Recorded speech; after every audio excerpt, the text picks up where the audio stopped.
Hi friends, blog ಬಗ್ಗೆ ನೀವು ತಿಳಿದುಕೊಳ್ಬೇಕಂದ್ರೆ, blogging ಇಂಡಸ್ಟ್ರಿಗೆ ಕಾಲಿಡಬೇಕು ಅಂದರೆ ಈ ಒಂದು ವಿಡಿಯೋ ನೋಡಿ ಸಾಕು. ಈ ವಿಡಿಯೋದಲ್ಲಿ ನಾನು ಕಂಪ್ಲೀಟ್ ಬ್ಲಾಗ್ ಹಿಸ್ಟ್ರಿ ಬಗ್ಗೆ, ಬ್ಲಾಗ್ ಯಾಕೆ ಇಂಪಾರ್ಟೆಂಟು ಅಂದರೆ ಟೋಟಲ್ ಆಗಿ ನಿಮಗೆ ಒಂದು ಅವೇರ್ನೆಸ್ ಕೊಡ್ತೀನಿ. ಓಕೆ, ಸೊ ಫಸ್ಟ್ ಬ್ಲಾಗ್ ಅಂದ್ರೇನು, ವಾಟ್ ಈಸ್ ಎ ಬ್ಲಾಗ್?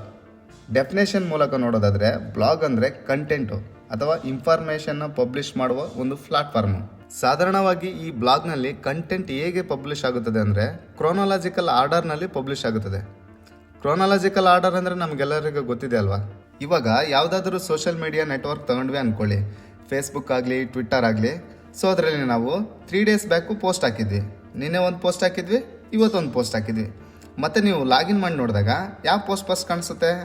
ಇವತ್ತು ಏನು ಪೋಸ್ಟ್ ಪಬ್ಲಿಷ್ ಮಾಡಿರ್ತೀವೋ ಆ ಪೋಸ್ಟು ನಮ್ಮ ನ್ಯೂಸ್ ಫೀಡಲ್ಲಿ ಟಾಪಲ್ಲಿ ಕಾಣಿಸುತ್ತದೆ. ಇದನ್ನೇ ಕ್ರಾನಾಲಜಿಕಲ್ ಆರ್ಡರ್ ಅಂತಾರೆ.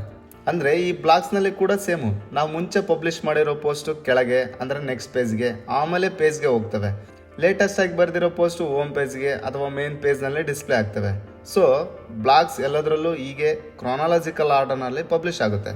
ಈ ಬ್ಲಾಗ್ಸ್ನ ಇದಕ್ಕಿಂತ ಮುಂಚೆ ಬ್ಲಾಗ್ಸ್ ಅಂತ ಕರಿತಿದ್ದಿಲ್ಲ, ಇದನ್ನ ಆನ್ಲೈನ್ ಡೈರೀಸ್ ಮತ್ತು ಆನ್ಲೈನ್ ಜನರಲ್ಸ್ ಅಂತ ಕರಿತಿದ್ರು. ನೆಕ್ಸ್ಟು ಬ್ಲಾಗ್ಗೆ ಮತ್ತು ವೆಬ್ಸೈಟ್ಗೆ ಡಿಫ್ರೆನ್ಸ್ ಏನು? ಇದು ಬಹಳ ಜನಕ್ಕಿರುವ ಡೌಟು. ಸೊ ವೆಬ್ಸೈಟ್ ಅಂದರೆ ಏನು ಅಂದರೆ, ವೆಬ್ಸೈಟ್ನಲ್ಲಿ ಇನ್ಫಾರ್ಮೇಷನ್ನ ಒಂದೇ ಸಲ ಪೋಸ್ಟ್ ಮಾಡ್ತೀವಿ, ರೆಗ್ಯುಲರ್ ಆಗಿ ಅದನ್ನ ಚೇಂಜ್ ಮಾಡೋದಿಲ್ಲ. ಎಕ್ಸಾಂಪಲ್ ಆಗಿ ಒಂದು ಕಂಪನಿಗೆ ಸಂಬಂಧಿಸಿದ ವೆಬ್ಸೈಟ್ ತೊಗೊಂಡ್ವಿ ಅಂದ್ಕೊಳ್ಳಿ, ಅದರಲ್ಲಿ home, services, contacts, about us ಅಂತ ಇರ್ತವೆ. ಇವಾಗ ಅಬೌಟ್ ಅಸ್ನಲ್ಲಿ ಆ ಕಂಪನಿ ಬಗ್ಗೆ ಒಂದು ಇನ್ಫಾರ್ಮೇಷನ್ ಹಾಕಿದ್ವಿ ಅಂದರೆ ಅದನ್ನ ಯಾವಾಗಲೂ ಒಂದು ಸಲ ಚೇಂಜ್ ಮಾಡ್ತೀವಿ ಬಿಟ್ಟರೆ ಮತ್ತೆ ಚೇಂಜಸ್ ಮಾಡೋದಿಲ್ಲ. ಸೊ ಅದೇ ಥರ ಈ ಬ್ಲಾಗ್ ಅನ್ನೋದು ವೆಬ್ಸೈಟ್ನ ಒಂದು ಭಾಗವಾಗಿರುತ್ತದೆ. ನಾನು ಅವಾಗ ಹೇಳಿದಾಗೆ ಯಾವುದಾದ್ರೂ ಒಂದು ಕಂಪನಿ ವೆಬ್ಸೈಟ್ ತೊಗೊಂಡ್ರೆ ಅದರಲ್ಲಿ ಅವಾಗೆ ಹೇಳಿದ ಆಪ್ಷನ್ ಜೊತೆಗೆ ನೀವು ಗಮನಿಸಿದರೆ ಭಾಳ ಸರಿ ಬ್ಲಾಗ್ ಅನ್ನೋದು ಕೂಡ ಇರುತ್ತೆ. ಅಂದರೆ ಇವರು ರೆಗ್ಯುಲರ್ ಆಗಿ ಯಾವುದಾದ್ರೂ ಇನ್ಫಾರ್ಮೇಷನ್ನ ಪೋಸ್ಟ್ ಮಾಡಬೇಕು ಅಂದರೆ ಆ ಬ್ಲಾಗ್ನಲ್ಲಿ ಪೋಸ್ಟ್ ಮಾಡ್ತಾರೆ. ಸ್ಟಾಟಿಕ್ ಆಗಿರುವ ಇಂಪಾರ್ಟೆಂಟ್ ಇನ್ಫಾರ್ಮೇಷನ್ನ ಜನರಿಗೆ ತೋರಿಸ್ಬೇಕು ಅಂದ್ಕೊಂಡಾಗ ಅದನ್ನ ವೆಬ್ಸೈಟ್ನಲ್ಲಿ ಹಾಕ್ತಾರೆ. ಮತ್ತು ಈ ಇಂಡಸ್ಟ್ರಿಯಲ್ಲಿ ಮೇಜರ್ ಆಗಿ ಬಹಳ ಜನಕ್ಕೆ ಕನ್ಫ್ಯೂಸ್ ಆಗೋದು ಟರ್ಮ್ಸ್ ಬಗ್ಗೆ, ಬ್ಲಾಗ್, ಬ್ಲಾಗಿಂಗ್, ಬ್ಲಾಗರ್. ಸೊ ಇದಕ್ಕೆ ಬಹಳ ಜನ ಕನ್ಫ್ಯೂಸ್ ಆಗ್ತಾರೆ. ಬಹಳ ಸಿಂಪಲ್ಲು, ಬ್ಲಾಗ್ ಅಂದರೆ ಕಂಟೆಂಟ್ ಪಬ್ಲಿಷಿಂಗ್ ಪ್ಲಾಟ್ಫಾರ್ಮ್ ಅಂತ. ಬ್ಲಾಗಿಂಗ್ ಅಂದರೆ ಬ್ಲಾಗ್ ಪೋಸ್ಟ್ ಬರೆಯೋದು, ಅಂದರೆ ಕಂಟೆಂಟ್ನ ಪಬ್ಲಿಷ್ ಮಾಡೋದು, ಆರ್ಟಿಕಲ್ ಬರೆಯೋದು, ಆಮೇಲೆ ಅದಕ್ಕೆ ಸಂಬಂಧಿಸಿದ ವರ್ಕ್ ಮಾಡೋದು, ಇದನ್ನೆಲ್ಲ ಬ್ಲಾಗಿಂಗ್ ಅಂತಾರೆ. ನೆಕ್ಸ್ಟ್ ಬ್ಲಾಗರ್ ಅಂದರೆ ಬ್ಲಾಗಿಂಗ್ ಮಾಡೋರನ್ನು ಬ್ಲಾಗರ್ ಅಂತಾರೆ. ಅಂದರೆ ವೆಬ್ಸೈಟ್ ಕ್ರಿಯೇಟ್ ಮಾಡ್ಕೊಳ್ಳೋದು, ಡಿಸೈನ್ ಮಾಡ್ಕೊಳ್ಳೋದು, ಡೈಲಿ ಪೋಸ್ಟ್ ಹಾಕೋದು, ಇದನ್ನೆಲ್ಲ ಯಾರು ಮಾಡ್ತಾರಲ್ವ ಅವ್ರನ್ನ ಬ್ಲಾಗರ್ ಅಂತಾರೆ. ಓಕೆ, ಇವಾಗ ನಾವು ಬ್ಲಾಗಿಂಗ್ ಹಿಸ್ಟ್ರಿ ಬಗ್ಗೆ ಮಾತಾಡ್ಕೊಳ್ಳೋಣ. ಸ್ವಲ್ಪ ಇಂಟ್ರೆಸ್ಟಿಂಗ್ ಆಗಿರುತ್ತೆ. ಓಕೆ, ಮೇಜರ್ ಆಗಿ ನೋಡಿಕೊಂಡ್ರೆ ಸ್ವಲ್ಪ ಜನ 1993ರಲ್ಲಿ ರಾಬ್ ಎನ್ನುವ ವ್ಯಕ್ತಿ ಫಸ್ಟ್ ಬ್ಲಾಗ್ ಸ್ಟಾರ್ಟ್ ಮಾಡ್ದ ಅಂತ ಹೇಳ್ತಾರೆ. ಇನ್ನೂ ಸ್ವಲ್ಪ ಜನ 1994ರಲ್ಲಿ ಜಸ್ಟಿನ್ ಹಾಲ್ ಎನ್ನುವ ವ್ಯಕ್ತಿ ಈ ಫಸ್ಟ್ ಬ್ಲಾಗ್ನ ಸ್ಟಾರ್ಟ್ ಮಾಡ್ದ ಅಂತ ಹೇಳ್ತಾರೆ. ಏನೇ ಆಗಲಿ, ಫಸ್ಟ್ ಬ್ಲಾಗು 1993-94ರಲ್ಲಿ ಕ್ರಿಯೇಟ್ ಆಗಿದೆ. ಆದರೆ ಭಾಳ ಜನ 1994ರಲ್ಲಿ ಜಸ್ಟಿನ್ ಹಾಲ್ ಎನ್ನುವ ವ್ಯಕ್ತಿ ಬ್ಲಾಗ್ ಸ್ಟಾರ್ಟ್ ಮಾಡ್ದ ಅಂತ ಬಹಳ ಜನ ನಂಬ್ತಾರೆ. ಯಾಕೆ ಅಂದರೆ ನ್ಯೂಯಾರ್ಕ್ ಟೈಮ್ಸ್ ಏನು ಮಾಡಿತ್ತು ಅಂದರೆ, ಅವನು ಬ್ಲಾಗ್ ಸ್ಟಾರ್ಟ್ ಮಾಡಿದ ಕೆಲವು ವರ್ಷಗಳ ನಂತರ ಇವನನ್ನು founder of the personal blog ಅಂತ ಹೇಳಿಕೊಂಡಿದೆ. ಅದಕ್ಕೆ ಇವನು ಸ್ಟಾರ್ಟ್ ಮಾಡಿದ್ದೆ ಫಸ್ಟ್ ಬ್ಲಾಗ್ ಅಂತ ಬಹಳ ಜನ ಡಿಸೈಡ್ ಆಗ್ತಾರೆ. ಇವನು ಸ್ಟಾರ್ಟ್ ಮಾಡಿದ ಬ್ಲಾಗ್ ಹೆಸರು links.net ಅಂತ. ಈ links.net ಅನ್ನೋದು ಇಂಟರ್ನೆಟ್ನಲ್ಲಿ ಇದೆ. ಇಂಟ್ರೆಸ್ಟ್ ಇರೋರು ಇದನ್ನ ನೋಡ್ಬೋದು. links.net ಅಂತ ಟೈಪ್ ಮಾಡಿ. ಹಾಗೆ ಆ links.netನಲ್ಲಿ ಫಸ್ಟ್ ಪಬ್ಲಿಷ್ ಮಾಡಿದ ಬ್ಲಾಗ್ ಆರ್ಟಿಕಲ್ ಹೇಗಿದೆ ಅಂತ ನೀವು ಅಲ್ಲಿ ನೋಡ್ಬೋದು. ನೆಕ್ಸ್ಟ್ ಇವಾಗ ನಾವು ಈ ಬ್ಲಾಗ್ ಪದ ಹೇಗೆ ಹುಟ್ಟಿತು ಅಂತ ತಿಳಿದುಕೊಳ್ಳೋಣ. ಯಾಕಂದರೆ ನಾನು ಈ ವಿಡಿಯೋದಲ್ಲೇ ಸ್ಟಾರ್ಟಿಂಗಲ್ಲೇ ಹೇಳಿನಿ, ಮುಂಚೆ ಈ ಬ್ಲಾಗ್ಸ್ನ ಆನ್ಲೈನ್ ಡೈರೀಸ್ ಅಥವಾ ಆನ್ಲೈನ್ ಜನರಲ್ಸ್ ಅಂತ ಕರಿತಿದ್ರು ಅಂತ. ಅಂಥ ಸಂದರ್ಭದಲ್ಲಿ ಈ ಬ್ಲಾಗ್ ಪದ ಎಲ್ಲಿಂದ ಹುಟ್ಟಿತು? 1997ರಲ್ಲಿ ಅಮೆರಿಕನ್ ಬ್ಲಾಗರ್ ಆದ ಜಾನ್ ಬಾರ್ಗರ್ ಎನ್ನುವ ವ್ಯಕ್ತಿ ಈ ವೆಬ್ ಬ್ಲಾಗ್ ಎನ್ನುವ ಪದನ ಸೃಷ್ಟಿ ಮಾಡಿದರು. ಈ ವೆಬ್ ಬ್ಲಾಗ್ 2 ಪದಗಳಾಗಿ ಡಿವೈಡ್ ಮಾಡಿದರೆ ವೆಬ್ ಬ್ಲಾಗ್. ಬ್ಲಾಗ್ ಅಂದರೆ ರಿಟರ್ನ್ ಡಾಕ್ಯುಮೆಂಟೇಶನ್ ಅಂತ ಅರ್ಥ, ವೆಬ್ ಅಂದರೆ ವರ್ಲ್ಡ್ ವೈಡ್ ವೆಬ್. ಈ ಎರಡನ್ನೂ ಜೋಡಿಸಿ ಅವನು ವೆಬ್ ಬ್ಲಾಗ್ ಎನ್ನುವ ಹೆಸರಿನಲ್ಲಿ ಈ ಬ್ಲಾಗ್ಸ್ನ ಕರಿತಿದ್ರಂತೆ. ಹಾಗೆ ಅಲ್ಲಿಂದ ವೆಬ್ ಬ್ಲಾಗ್ ಎನ್ನುವ ಪದ ಡೆವಲಪ್ಮೆಂಟ್ ಆಯಿತು. ಅದು ಆದಮೇಲೆ 1998ರಿಂದ ಇದನ್ನು ಇನ್ನೂ ಶಾರ್ಟ್ ಮಾಡಿ ಆ ವೆಬ್ ಬ್ಲಾಗ್ನಲ್ಲಿ ಬ್ಲಾಗ್ ಎನ್ನುವ ಪದ ಇದೆ ಅಲ್ವಾ, ಅದರಿಂದ ಬ್ಲಾಗ್ ಅಂತ ಕರೆಯೋಕ್ಕೆ ಸ್ಟಾರ್ಟ್ ಮಾಡಿದರು. ಹೀಗೆ ವೆಬ್ ಬ್ಲಾಗ್ನಿಂದ ಬ್ಲಾಗ್ ಎನ್ನುವ ಪದ ಹುಟ್ಟಿದೆ. ಮತ್ತು ನೆಕ್ಸ್ಟ್ ಮೇಜರ್ ಥಿಂಗ್ ಏನಂತಂದರೆ, ಈ ಬ್ಲಾಗಿಂಗ್ ಪ್ಲಾಟ್ಫಾರ್ಮ್ ಹೇಗೆ ಸ್ಟಾರ್ಟ್ ಆಯಿತು? ಸಾಧಾರಣವಾಗಿ ಮೊದಲು ಬ್ಲಾಗಿಂಗ್ ಮಾಡುವವರು ಅವರೇ ಕೋಡಿಂಗ್ ಬರೆದುಕೊಳ್ತಿದ್ರು. ಈ ಬ್ಲಾಗ್ಸ್ ಎಲ್ಲವೂ HTML ಕೋಡಿಂಗ್ನಲ್ಲಿ ಇದ್ವು. ಅಂದರೆ HTML ಎನ್ನುವ ಪ್ರೋಗ್ರಾಮಿಂಗ್ ಲ್ಯಾಂಗ್ವೇಜ್ನಲ್ಲಿ ನಿರ್ಮಿಸಲಾಗಿದೆ. ಬ್ಲಾಗ್ ಸ್ಟಾರ್ಟ್ ಮಾಡುವವರು ಅವರೇ HTML ಲ್ಯಾಂಗ್ವೇಜ್ನಲ್ಲಿ ಕೋಡ್ ಬರೆದುಕೊಂಡು ಬ್ಲಾಗ್ ಕ್ರಿಯೇಟ್ ಮಾಡಿ ಆ ಬ್ಲಾಗ್ನಲ್ಲಿ ಕಂಟೆಂಟ್ನ ಪಬ್ಲಿಷ್ ಮಾಡ್ತಿದ್ರು. ಆದರೆ ನಾರ್ಮಲ್ ಪೀಪಲ್ ಎಲ್ಲರಿಗೂ ಪ್ರೋಗ್ರಾಮಿಂಗ್ ಲ್ಯಾಂಗ್ವೇಜ್ ಬರಲ್ಲಲ್ವಾ, ಅದಕ್ಕೆ ಕೆಲವ್ರು ಏನು ಮಾಡಿದ್ರು ಅಂದರೆ ಕಲಿಸಿ ಜೊತೆಗೂಡಿ ಬ್ಲಾಗಿಂಗ್ ಪ್ಲಾಟ್ಫಾರ್ಮ್ನ ಸ್ಟಾರ್ಟ್ ಮಾಡಿದರು. ಅಂದರೆ ಬ್ಲಾಗಿಂಗ್ ಪ್ಲಾಟ್ಫಾರ್ಮ್ನ ತಯಾರು ಮಾಡಿ ಅದನ್ನ ಪಬ್ಲಿಕ್ಕಿಗೆ ರಿಲೀಸ್ ಮಾಡೋಕ್ಕೆ ಸ್ಟಾರ್ಟ್ ಮಾಡಿದರು. ಹೀಗೆ ಮೊದಲ ಸಾರಿ 1998ರಲ್ಲಿ first blogging platform open diary ಅನ್ನೋದು ಲಾಂಚ್ ಆಯಿತು. ಇದರಲ್ಲಿ ಜನ ಬ್ಲಾಗ್ಸ್ನ ಅವ್ರಿಗೆ ಕ್ರಿಯೇಟ್ ಮಾಡ್ಕೊಳ್ಬೋದಿತ್ತು. ಫಸ್ಟ್ ಟೈಮು ಓಪನ್ ಡೈರಿ ಬಂದ ನಂತರ ಕಾಂಪಿಟೇಟರ್ಸು ಬರೋಕ್ಕೆ ಶುರು ಮಾಡಿದರು. ಸೊ ಅದಾದಮೇಲೆ ಲೈವ್ ಜನರಲ್ಲು ಆ್ಯಂಡ್ ಬ್ಲಾಗರ್ ಅನ್ನುವ ಪ್ಲಾಟ್ಫಾರ್ಮು ಲಾಂಚ್ ಆದವು. ಬ್ಲಾಗರ್ ಅಂದರೆ ಇವತ್ತು ಬಹಳ ಪಾಪ್ಯುಲರ್ ಆಗಿರುವ blogger platform, I mean Google run ಮಾಡುವ ಬ್ಲಾಗರ್ ಪ್ಲಾಟ್ಫಾರ್ಮ್. ಸೊ ಹೀಗೆ ಬ್ಲಾಗಿಂಗ್ ಪ್ಲಾಟ್ಫಾರ್ಮು ಸ್ಟಾರ್ಟ್ ಆದವು. ಆದರೆ ಬ್ಲಾಗಿಂಗ್ ಹಿಸ್ಟ್ರಿನಲ್ಲೇ ಗೋಲ್ಡನ್ ಇಯರ್ ಅಂತ ಹೇಳ್ಕೊಳ್ಳೋದು 2003ನೇ ಇಸ್ವಿ, 2003. ಯಾಕೆಂದರೆ ಇದಕ್ಕೆ ಮೇನ್ ರೀಸನ್ಸ್ ಇದ್ದಾವೆ. ಈ 2003ರಲ್ಲಿ ಇವತ್ತಿನ ಈ ಬ್ಲಾಗಿಂಗ್ಗೆ ಅತ್ಯಂತ ಜನಪ್ರಿಯ ವೇದಿಕೆ ಆಗಿರುವ ವರ್ಡ್ ಪ್ರೆಸ್ ಪ್ಲಾಟ್ಫಾರ್ಮು ಲಾಂಚ್ ಮಾಡಲಾಯಿತು. ಇದು ಬ್ಲಾಗಿಂಗ್ಗೆ ಮಾತ್ರವಲ್ಲದೆ ಟೋಟಲ್ ವೆಬ್ಸೈಟ್ಗಳ ವಿಷಯದಲ್ಲಿ ವರ್ಲ್ಡ್ ವೈಡ್ 1/3 ಭಾಗದಷ್ಟು ವೆಬ್ಸೈಟ್ಗಳನ್ನು ಡೆವಲಪ್ ಮಾಡಲು ಲಾಂಚ್ ಆಯಿತು. ಆದರೆ ಕೇವಲ ವರ್ಡ್ ಪ್ರೆಸ್ ಪ್ಲಾಟ್ಫಾರ್ಮ್ ಅಲ್ಲ, ಇದೇ 2003ರಲ್ಲಿ ಗೂಗಲ್ ಕಂಪನಿ ಬ್ಲಾಗರ್ನ ಪರ್ಚೇಸ್ ಮಾಡಿ ಪಬ್ಲಿಕ್ಕಿಗೆ ರಿಲೀಸ್ ಮಾಡಿತು. ಅಲ್ಲಿವರೆಗೂ ಈ ಬ್ಲಾಗರ್ ಪ್ಲಾಟ್ಫಾರ್ಮ್ನ ಫೈರ್ ಲ್ಯಾಬ್ಸ್ ಅವರು ಸ್ಟಾರ್ಟ್ ಮಾಡಿದರು.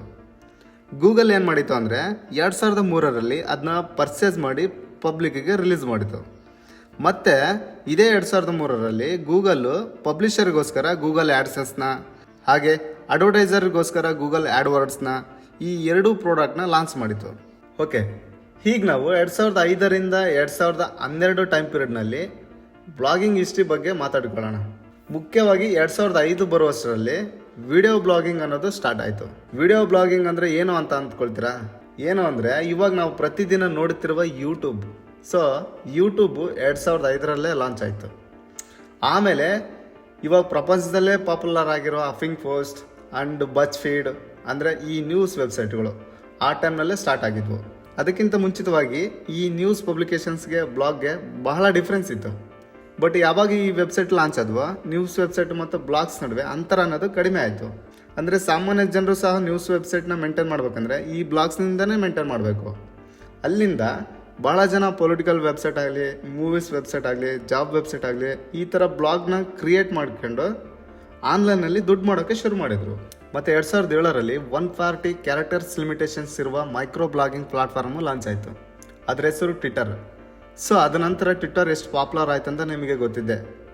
ಮತ್ತು 2012ರಲ್ಲಿ ಮೀಡಿಯಮ್ ಎನ್ನುವ ಇನ್ನೊಂದು ಬ್ಲಾಗಿಂಗ್ ಪ್ಲಾಟ್ಫಾರ್ಮ್ ಕೂಡ ಲಾಂಚ್ ಆಯಿತು. ಇದು ಕೂಡ ಪಾಪ್ಯುಲರ್ ಆಯಿತು. ಒಟ್ಟಿನಲ್ಲಿ 1993-94 ಕಾಲದಲ್ಲಿ ಸ್ಟಾರ್ಟ್ ಆಗಿರುವ ಈ ಬ್ಲಾಗಿಂಗು 2025ಗೆ ಬರುವಷ್ಟರಲ್ಲಿ ಫುಲ್ ಟೈಮ್ ಕೆರಿಯರ್ ಆಗಿ ಬೆಳೆದಿದೆ. ಸೊ ಭಾಳ ಜನ ತಮ್ಮ ಕೆಲಸವನ್ನು ಬಿಟ್ಟು ಬ್ಲಾಗರ್ಸ್ ಆಗಿದ್ದಾರೆ. ಇಂಜಿನಿಯರ್ ಮಾಡೋರು, ಡಿಗ್ರಿ ಮಾಡೋರು, ಸ್ಟೂಡೆಂಟ್ಸು, ಹೌಸ್ ವೈಫು ಎಲ್ಲರೂ ಬ್ಲಾಗಿಂಗ್ನ ಕೆರಿಯರ್ ಆಗಿ ತೆಗೆದುಕೊಂಡಿದ್ದಾರೆ. ಈ ಬ್ಲಾಗಿಂಗ್ನ ಯಾರು ಬೇಕಾದರೂ ಮಾಡ್ಬೋದು. ಇವತ್ತಿಂದ ನೀವು ಸಹ ಈ ಬ್ಲಾಗಿಂಗ್ ಮಾಡ್ಬೋದು.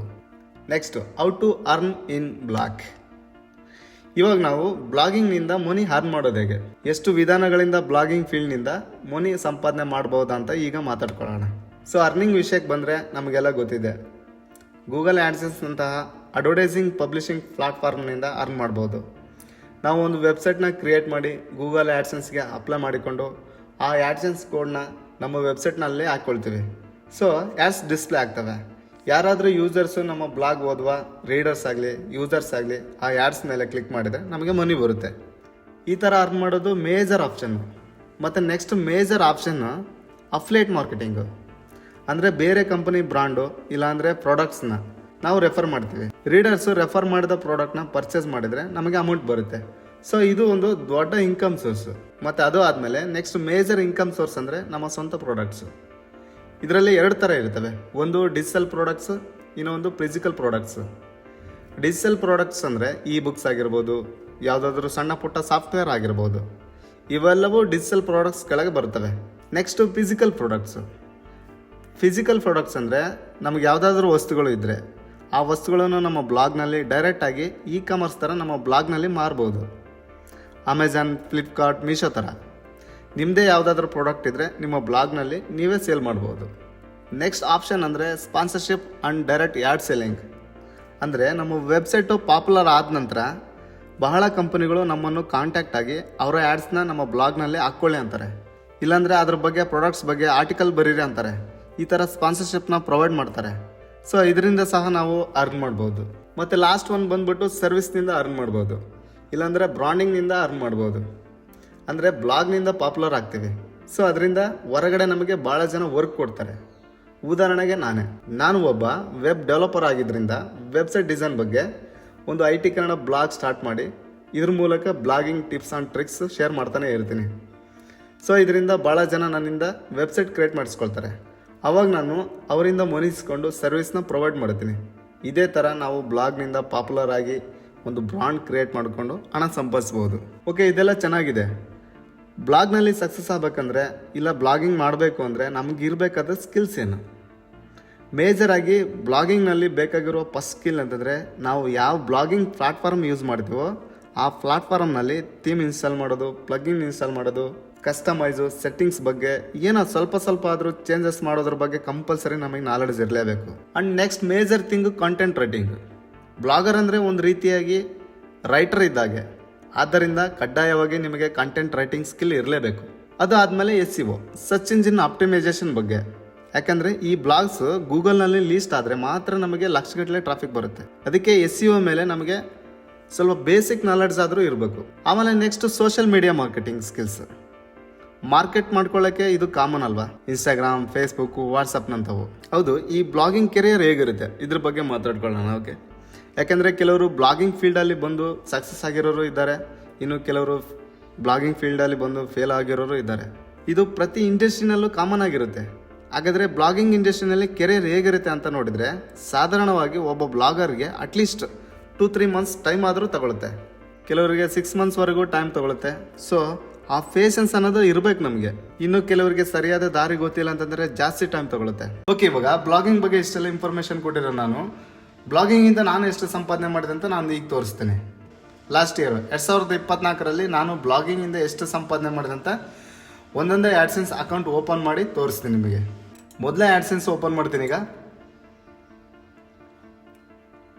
ಇದು ನನ್ನ ಮೊದಲ ಆ್ಯಡ್ಸೆನ್ಸ್ ಅಕೌಂಟು. ಇದರಲ್ಲಿ ರಿಪೋರ್ಟಲ್ಲಿ ತೋರಿಸ್ತೀನಿ ನಿಮಗೆ. ರಿಪೋರ್ಟಲ್ಲಿ ಕಸ್ಟಮಲ್ಲಿ ಹೋಗಿ ನಾನು ಲಾಸ್ಟ್ ಇಯರ್ ಸೆಲೆಕ್ಟ್ ಮಾಡ್ಕೋತೀನಿ. ಲಾಸ್ಟ್ ಇಯರ್ ಅಂದರೆ 2024 ಸೆಲೆಕ್ಟ್ ಮಾಡ್ಕೋತೀನಿ. ಸ್ಟಾರ್ಟಿಂಗ್ ಡೇಟು January 1 ಮತ್ತು end date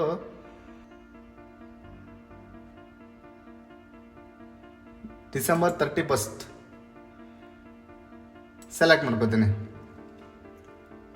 January 1 December 31ವರೆಗೂ last ಇಯರ್ದು select ಮಾಡ್ಕೊಂಡಿದ್ದೀನಿ. ನೀವು ಇಲ್ಲಿ ಕೆಳಗಡೆ ನೋಡ್ಬೋದು ಟೋಟಲ್ ಅರ್ನಿಂಗ್ಸು $29,464. ಅಂದರೆ ಲಾಸ್ಟ್ ಇಯರ್ ಡಿಸೆಂಬರಲ್ಲಿ ನಾನು ಎಷ್ಟೆಷ್ಟು ಅರ್ನ್ ಮಾಡಿದ್ದೇನೆ ಅಂತ ಇಲ್ಲಿ ನೋಡ್ಬೋದು ನೀವು. ಟೋಟಲ್ ಆಗಿ ಈ ಒಂದು ಆ್ಯಡ್ಸೆನ್ಸ್ ಅಕೌಂಟಿಂದ $29,464 ಅರ್ನ್ ಮಾಡಿದ್ದೀನಿ. ನಿಮಗೆ ಪೇಮೆಂಟ್ ಇನ್ಫಾರ್ಮೇಷನ್ ತೋರಿಸ್ತೀನಿ ನೋಡಿ. ಇಲ್ಲಿ ಫುಲ್ ಗೊತ್ತಾಗ್ಬಿಡುತ್ತೆ ನಿಮಗೆ ಪೇಮೆಂಟ್ ಇನ್ಫಾರ್ಮೇಷನಲ್ಲಿ. ವ್ಯೂ ಆಲ್ ಟ್ರಾನ್ಸಾಕ್ಷನ್ ಮೇಲೆ ಕ್ಲಿಕ್ ಮಾಡ್ಕೋತೀನಿ. ಕ್ಲಿಕ್ ಮಾಡಿಕೊಂಡು ಇಲ್ಲಿ ಲಾಸ್ಟ್ 3 ಮಂತ್ಸ್ ಅಂತಿದೆ. ಲಾಸ್ಟ್ ಇಯರ್ದು ಇಟ್ಕೊತೀನಿ, ಪ್ರೀವಿಯಸ್ ಇಯರ್ದು. ಪ್ರೀವಿಯಸ್ ಇಯರ್ ಸೆಲೆಕ್ಟ್ ಮಾಡಿಕೊಂಡ್ರೆ ಇಲ್ಲಿ ಫುಲ್ ನೀವು ನೋಡ್ಕೋಬೋದು ಲಾಸ್ಟ್ ಇಯರ್ ಪರ್ ಮಂತ್ ಎಷ್ಟೆಷ್ಟು ಅರ್ನ್ ಮಾಡಿದ್ದೀನಿ ಅಂತ.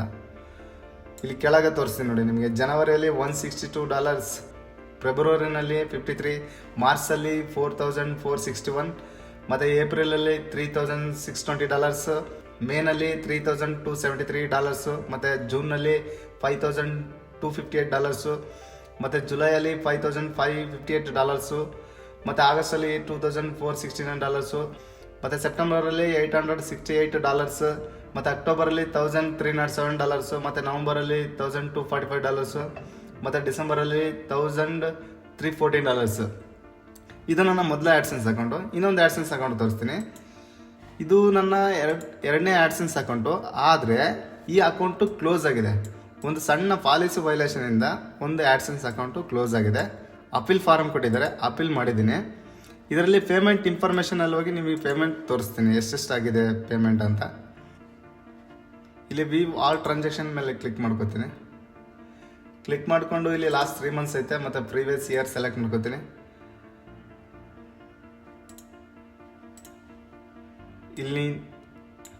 ಇಲ್ಲಿ ನೀವು ನೋಡ್ಬೋದು ಲಾಸ್ಟ್ ಇಯರು ಎಷ್ಟೆಷ್ಟು ಅರ್ನಿಂಗ್ ಆಗಿದೆ ಅಂತ. ಇದು ಈ ಆ್ಯಡ್ಸೆನ್ಸ್ ಅಕೌಂಟಲ್ಲಿ ಜನವರಿಲಿ $114, ಫೆಬ್ರವರಿಲಿ $114, ಮತ್ತು ಮಾರ್ಚಲ್ಲಿ $586, ಮತ್ತು ಏಪ್ರಿಲಲ್ಲಿ $1,715, ಮತ್ತು ಮೇನಲ್ಲಿ $1,851, ಮತ್ತು ಜೂನಲ್ಲಿ $2,022, ಮತ್ತು ಜುಲೈಯಲ್ಲಿ $2,123, ಮತ್ತು ಆಗಸ್ಟಲ್ಲಿ $1,248, ಮತ್ತು ಸೆಪ್ಟೆಂಬರಲ್ಲಿ $1,592, ಆಮೇಲೆ ಅಕ್ಟೋಬರಲ್ಲಿ $47, ಮತ್ತು ನವಂಬರಲ್ಲಿ $109, ಮತ್ತು ಡಿಸೆಂಬರಲ್ಲಿ $387.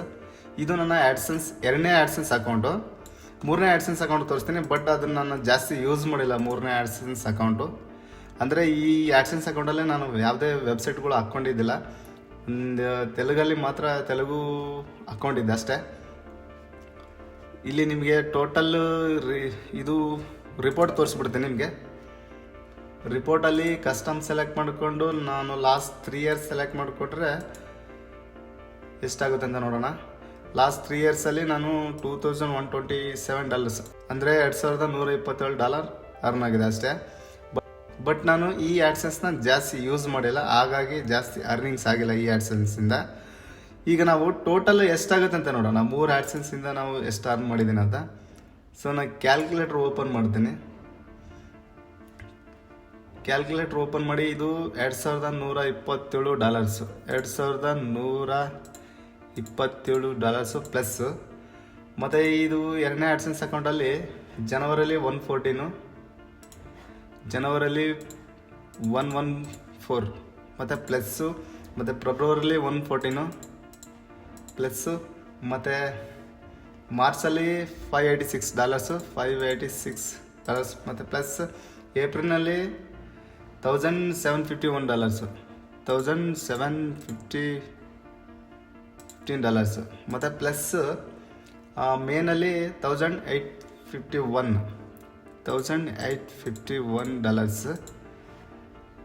ಮತ್ತು ಜೂನಲ್ಲಿ $2,022 ಮತ್ತು ಪ್ಲಸ್ಸು. ಮತ್ತು ಜುಲೈಯಲ್ಲಿ $2,123 ಮತ್ತು ಪ್ಲಸ್. ಆಮೇಲೆ ಆಗಸ್ಟಲ್ಲಿ $1,248 ಮತ್ತು ಪ್ಲಸ್. ಸೆಪ್ಟೆಂಬರಲ್ಲಿ $1,592 ಪ್ಲಸ್ಸು. ಮತ್ತು ಅಕ್ಟೋಬರಲ್ಲಿ 47. ಆಮೇಲೆ ನವಂಬರಲ್ಲಿ $109 ಮತ್ತು ಪ್ಲಸ್ಸು. ಡಿಸೆಂಬರಲ್ಲಿ $387 ಪ್ಲಸ್. ಮತ್ತು ಇದು ಕೂಡ ಲೆಕ್ಕ ಹಾಕೋಣ, ಮೊದಲ ಆ್ಯಡ್ಸೆನ್ಸ್ ಅಕೌಂಟದು. ಜನವರಿಯಲ್ಲಿ $162 ಮತ್ತು ಪ್ಲಸ್ಸು. ಮತ್ತು ಫೆಬ್ರವರಿಯಲ್ಲಿ $53 ಪ್ಲಸ್ಸು. ಮತ್ತು ಮಾರ್ಚಲ್ಲಿ $4,461 ಮತ್ತು ಪ್ಲಸ್. ಆಮೇಲೆ ಏಪ್ರಿಲ್ನಲ್ಲಿ $3,620 ಮತ್ತು ಪ್ಲಸ್ಸು. ಮೇನಲ್ಲಿ $3,273 ಮತ್ತು ಪ್ಲಸ್ಸು. ಜೂನಲ್ಲಿ $5,258 ಮತ್ತು ಪ್ಲಸ್ಸು. ಜುಲೈಯಲ್ಲಿ $5,558 ಮತ್ತು ಪ್ಲಸ್ಸು. ಮತ್ತು ಆಗಸ್ಟಲ್ಲಿ $2,469 ಮತ್ತು ಸೆಪ್ಟೆಂಬರಲ್ಲಿ $868 ಮತ್ತು ಪ್ಲಸ್ಸು. ಅಕ್ಟೋಬರಲ್ಲಿ $1,307 ಮತ್ತು ಪ್ಲಸ್. ಆಮೇಲೆ ನವಂಬರಲ್ಲಿ $1,245 ಪ್ಲಸ್.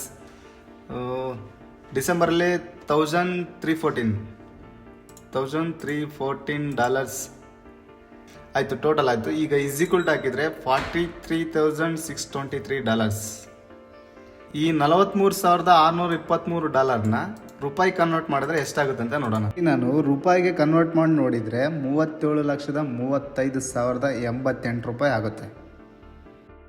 $43,623ಗೆ $37,35,088 ಆಗುತ್ತೆ. ಇದು ನನ್ನ 2024ರ ಅರ್ನಿಂಗ್ಸ್. ಓಕೆ ಫ್ರೆಂಡ್ಸ್, ಈಗ ನಿಮಗೆ ಕಂಪ್ಲೀಟಾಗಿ ಬ್ಲಾಗಿಂಗ್ ಬಗ್ಗೆ ಗೊತ್ತಾಯಿತು ಅಂತ ಅನ್ಕೋತೀನಿ. ಈ ಬ್ಲಾಗಿಂಗ್ ಬಗ್ಗೆ ಹೆಚ್ಚಿನ ಮಾಹಿತಿ ಬೇಕಾದರೆ ಮತ್ತು ನಂತರ ನೀವೇನಾದರೂ ಬ್ಲಾಗಿಂಗ್ನಿಂದ ಅರ್ನ್ ಮಾಡಬೇಕು ಅಂದರೆ ಏನಾದರೂ ಡೌಟ್ಸ್ ಇದ್ದರೆ ಗೂಗಲಲ್ಲಿ ITKannada.com ವೆಬ್ಸೈಟ್ನ ವಿಸಿಟ್ ಮಾಡಿ ನನ್ನ ಕಾಂಟ್ಯಾಕ್ಟ್ ಮಾಡ್ಬೋದು. ಅಲ್ಲಿ ವಾಟ್ಸಪ್ ಬಟನ್ ಇರುತ್ತೆ, ಅಲ್ಲಿಂದ ನನಗೆ ನೀವು ಮೆಸೇಜ್ ಮಾಡ್ಬೋದು. ನಾನು ನಿಮ್ಮ ಡೌಟ್ಸ್ನ ಕ್ಲಿಯರ್ ಮಾಡ್ತೀನಿ. ಮತ್ತು ಡಿಸ್ಕ್ರಿಪ್ಷನ್ಸ್ನಲ್ಲಿ ಸಹ ನನ್ನ ನಂಬರ್ ಕೊಟ್ಟಿರ್ತೀನಿ, ನನ್ನ ಕಾಂಟ್ಯಾಕ್ಟ್ ಮಾಡ್ಬೋದು. ಮತ್ತು ಪ್ರೆಸೆಂಟು ಬ್ಲಾಗಿಂಗ್ ಮಾಡೋರು, ಹೊಸ್ದಾಗಿ ಬ್ಲಾಗಿಂಗ್ ಮಾಡೋರು, ಬ್ಲಾಗಿಂಗ್ ಮಾಡಿ ಅರ್ಧದಲ್ಲಿ ಬಿಟ್ಟು ಹೋದವರು ಸಹ ಬ್ಲಾಗಿಂಗ್ನಿಂದ ಜಾಸ್ತಿ ಅರ್ನ್ ಮಾಡೋ ಥರ ನಾನು ಮಾಡ್ತೀನಿ. ಕೆಲವೊಂದು ಸೀಕ್ರೆಟ್ಸ್, ಟಿಪ್ಸ್ ಆ್ಯಂಡ್ ಟ್ರಿಕ್ಸ್ ಇದ್ದಾವೆ, ಅದನ್ನ ಹೇಳ್ತೀನಿ. ಓಕೆ, ಅಲ್ಲಿವರೆಗೂ ಹ್ಯಾಪಿ ಬ್ಲಾಗಿಂಗ್.